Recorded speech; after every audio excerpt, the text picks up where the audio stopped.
2024 March 1 മുതൽ March 26 വരെ തീയതികൾ നടത്തുകയുണ്ടായി. തുടർന്ന് അവരുടെ 2ാം വർഷ പഠനം ജൂൺ 3 തന്നെ ആരംഭിച്ചു. സാധാരണ 1ാം വർഷ പരീക്ഷ എഴുതിയ കുട്ടികളുടെ ഇംപ്രൂവ്മെൻ്റ് പരീക്ഷ സെപ്റ്റംബർ മാസത്തിലാണ് നടക്കാറുള്ളത്. എന്നാൽ പതിവിൽ നിന്ന് വ്യത്യസ്തമായി 2025 മാർച്ച് മാസത്തിലെ 2ാം വർഷ പൊതുപരീക്ഷയുടെ കൂടെയാണ് ഈ വർഷത്തെ ഇംപ്രൂവ്മെൻ്റ് പരീക്ഷ നടത്തിയതെന്നൊരു പ്രത്യേകത കൂടി ഉണ്ട്. 2025 മാർച്ച് 3 മുതൽ 26 വരെ തീയതികളിലായി 2ാം വർഷ higher secondary vocational higher secondary പരീക്ഷകൾ നടത്തുകയുണ്ടായി. ഹയർ സെക്കൻഡറി കേരളത്തിനകത്തും പുറത്തുമായി 2017 സ്കൂളുകൾക്കായി 2000 പരീക്ഷാ കേന്ദ്രങ്ങളും വൊക്കേഷണൽ ഹയർ സെക്കൻഡറിയിൽ 389 പരീക്ഷാ കേന്ദ്രങ്ങളുമാണ് സജ്ജമാക്കിയിട്ടുള്ളത്. റെഗുലർ കുട്ടികൾക്ക് പുറമെ open school, technical higher secondary, special school, art higher secondary എന്നീ വിഭാഗത്തിലെ പരീക്ഷകളും ഇതോടൊപ്പം നടത്തുകയുണ്ടായി. ഹയർ സെക്കൻഡറിക്ക് 89 മൂല്യനിർണ്ണയ ക്യാമ്പുകളും വൊക്കേഷണൽ ഹയർ സെക്കൻഡറിക്ക് 8 മൂല്യനിർണ്ണയ ക്യാമ്പുകളും സജ്ജീകരിച്ചിരുന്നു.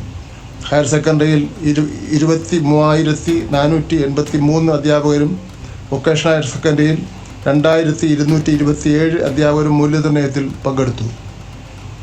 2025 ഏപ്രിൽ മാസം 3 മുതൽ മെയ് 7 വരെ തീയതികളിലായി 2ാം വർഷ മൂല്യനിർണ്ണയം പൂർത്തിയാക്കി. മൂല്യനിർണ്ണയത്തോടൊപ്പം ടാബുലേഷൻ ജോലി പൂർത്തിയാക്കിയിരുന്നു. ഈ വർഷത്തെ പ്രായോഗിക പരീക്ഷകൾ 2025 ജനുവരി മാസം 21 മുതൽ ഫെബ്രുവരി മാസം 14 വരെ തീയതികളിലായി നടന്നു.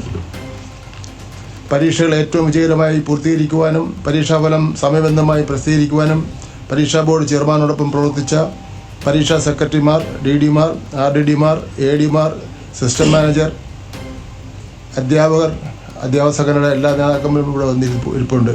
നമ്മുടെ പിന്തുണച്ചുകൊണ്ട് അധ്യാപകർ, മൂല്യനിർണ്ണയ ക്യാമ്പിന് നേതൃത്വം നൽകിയവർ, സാങ്കേതിക സഹായം നൽകിയ NIC അധികൃതർ, പരീക്ഷാ വിഭാഗം ജീവനക്കാർ എന്നിവരെ ഈ അവസരത്തിൽ അഭിനന്ദിക്കുന്നു. പരീക്ഷ വിജയം കൈവരിച്ച എല്ലാ വിദ്യാർത്ഥികൾക്കും അനുമോദനങ്ങൾ നേരുന്നു. ഏതെങ്കിലും പ്രതികൂല സാഹചര്യത്തിൽ ഉപരിപഠനത്തിന് യോഗ്യത നേടാൻ കഴിയാത്തവർ ഒട്ടും പ്രയാസപ്പെടേണ്ടതില്ല. അവർക്ക് വിജയിച്ചവരിൽ ആവശ്യമെങ്കിൽ ഏതെങ്കിലും ഒരു വിഷയത്തിൻ്റെ മാർക്ക് മെച്ചപ്പെടുത്തുന്നതിനുമായി 2025 ജൂൺ 23 മുതൽ 27 വരെ തീയതികളിലായി സേവ ഇയർ ഇംപ്രൂവ്മെൻ്റ് പരീക്ഷ നടത്തുന്നതാണ്. വിശദമായ നോട്ടിഫിക്കേഷൻ ഇന്ന് തന്നെ പുറപ്പെടുവിക്കുന്നതാണ്. ഹയർ സെക്കൻഡറി പരീക്ഷാ ഫലം 2025 മാർച്ച് 2ാം വർഷ ഹയർ സെക്കൻഡറി പരീക്ഷയിൽ ആകെ 2002 സ്കൂളുകളിൽ നിന്ന് റെഗുലർ വിഭാഗത്തിൽ 3,70,642 പേർ പരീക്ഷ എഴുതി. പരീക്ഷയിൽ 2,80,8,394 പേർ ഉപരിപഠനത്തിന് യോഗ്യത നേടി. വിജയം 77.81%. മുൻവർഷം ഇത് 78.69%. 78.69% വ്യത്യാസം എന്ന് പറയുന്നത് 0.88% കുറവ്.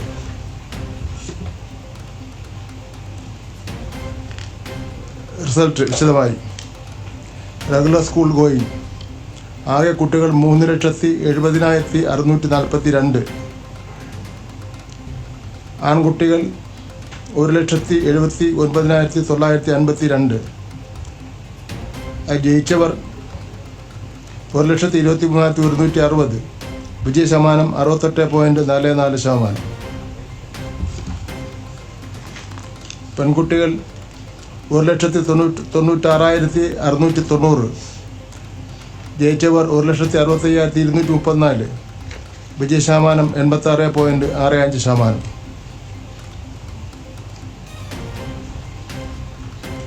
റെഗുലർ സ്കൂൾ ഗോയിങ് കോമ്പിനേഷൻ അടിസ്ഥാനത്തിൽ സയൻസ് ഗ്രൂപ്പ് പരീക്ഷ എഴുതിയവരുടെ എണ്ണം 1,89,263.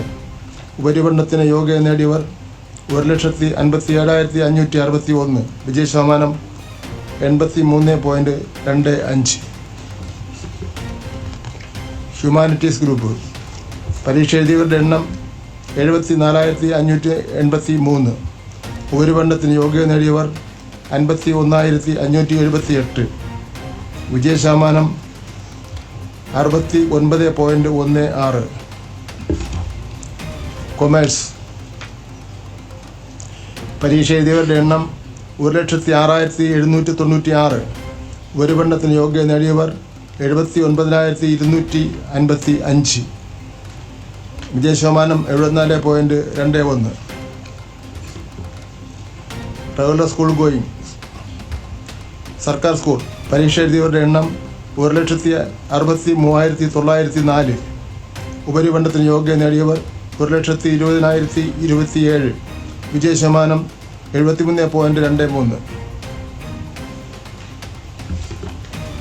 എയ്ഡഡ് സ്കൂൾ പരീക്ഷ എഴുതിയവരുടെ എണ്ണം 1,82,409.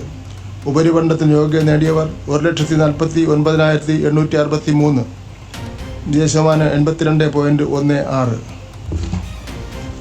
അൺഎയ്ഡഡ് സ്കൂൾ പരീക്ഷ എഴുതിയവരുടെ എണ്ണം 23,998.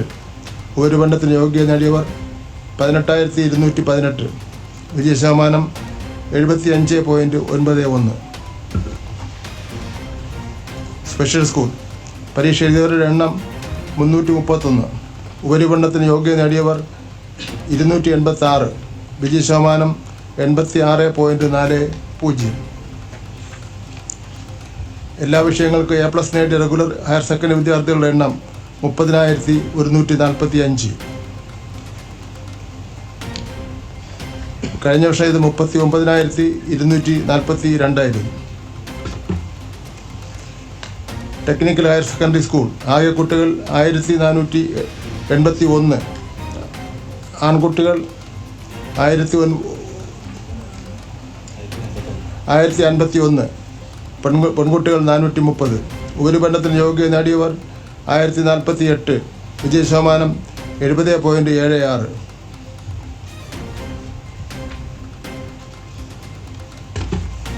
Kerala Kalamandalam art higher secondary school ആകെ കുട്ടികൾ 56. ആൺകുട്ടികൾ 31. പെൺകുട്ടികൾ 25. ഉപരിപഠനത്തിന് യോഗ്യരായ കുട്ടികളുടെ എണ്ണം 45. വിജയശതമാനം 80.36. സ്കോൾ കേരള ആകെ കുട്ടികൾ 28,561. ആൺകുട്ടികൾ 16,375. പെൺകുട്ടികൾ 12,186. ഉപരിപഠനത്തിന് യോഗ്യത നേടിയവർ 13,288. വിജയശതമാനം 46.52%. കഴിഞ്ഞ വർഷം 40.61 നല്ലൊരു വർധനവാണ് ഉണ്ടായിരിക്കുന്നത്.